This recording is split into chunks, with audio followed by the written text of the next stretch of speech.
Warning. The stunts in this movie were performed by professionals, so for your safety and the protection of those around you, do not attempt any of the stunts you're about to see.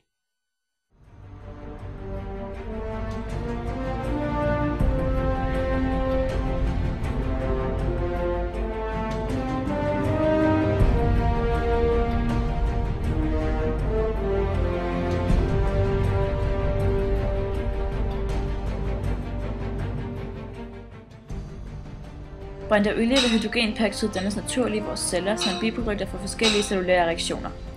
Imidlertid er brintoilten skadelig for celler, så derfor er det vigtigt, at det bliver nedbrudt hurtigt. Brintoilten kan blive nedbrudt af sig selv, men denne reaktion er ikke hurtig nok. Derfor har kroppen udviklet katalase, der effektivt katalyserer nedbrydelsen af brintoilte.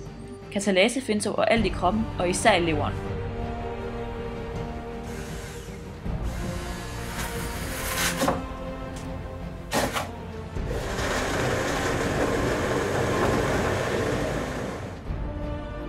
Enzymets funktion er, at det får reaktionen til at gå hurtigere, end den ellers ville.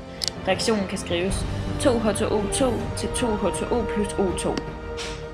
Nogle celler fra vores immunforsvar danner hydrogenperoxid som forsvar mod indtrængende bakterier.